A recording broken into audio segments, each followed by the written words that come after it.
Bonjour et bienvenue dans votre chaîne Prépa Retraite exclusivement consacrée au système de retraite en France.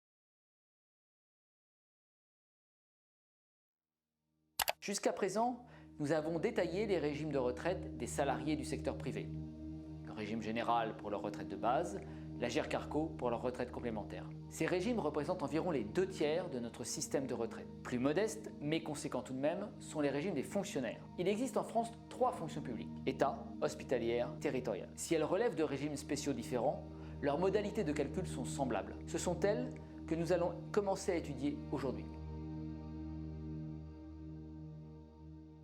La nature des emplois occupés par les fonctionnaires relève de catégories dites actives, superactives, insalubres ou sédentaires. Numériquement, la catégorie sédentaire est la plus répandue, 80% des cas environ. C'est elle que nous étudierons en premier. Les fonctionnaires sédentaires peuvent liquider leur retraite entre 62 et 67 ans, voire au-delà dans des cas particuliers, carrière incomplète, enfant à charge ou autre. Quant au cas de liquidation avant 62 ans, pour carrière longue ou situation liée au handicap, nous les étudierons dans des vidéos dédiées à ces sujets. Dès lors, la question centrale est: comment calculer la retraite des fonctionnaires? Eh bien avec la même formule que pour le régime général, mais bien sûr pas les mêmes modalités. Détaillons chaque élément. Pour la fonction publique, le taux maximal est de 75%. Comme au régime général, le coefficient de proratisation est égal au rapport entre trimestre acquis et durée d'assurance requise. Cette dernière, vous le savez, dépend de l'année de naissance. Si vous êtes né en 70 par exemple, il vous faut 171 trimestres pour ne pas subir de décote. Quant aux trimestres acquis, ils agrègent services et bonifications. Les services correspondent à la durée de carrière à temps plein, sous différents statuts possibles. Pour les périodes à temps partiel, les trimestres sont comptés au prorata du temps travaillé.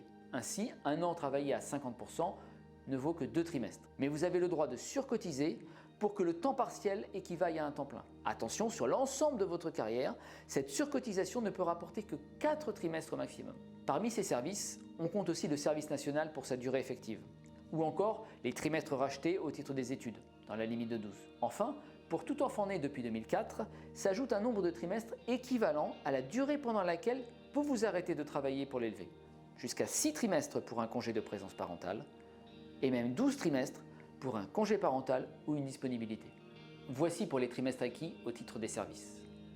Pour le calcul de votre pension, leur nombre ne peut jamais dépasser votre durée d'assurance requise. Donc si vous avez 180 trimestres acquis pour service, mais une durée requise de 168, vous n'en comptez que 168. Sans bonification, votre taux de liquidation est donc au maximum de 75%. Mais vous pouvez dépasser cette limite grâce aux bonifications. Il en existe 2 sortes. Premièrement, la bonification pour enfants nés avant 2004, enfants légitimes, naturels ou adoptifs. Chaque parent qui interrompt en continu son activité au moins 2 mois ou la réduit au moins 4 mois peut bénéficier de 4 trimestres par enfant. Pour les autres enfants, ceux recueillis par exemple, il faut les avoir élevés au moins pendant 9 ans avant leurs 21 ans pour pouvoir en bénéficier.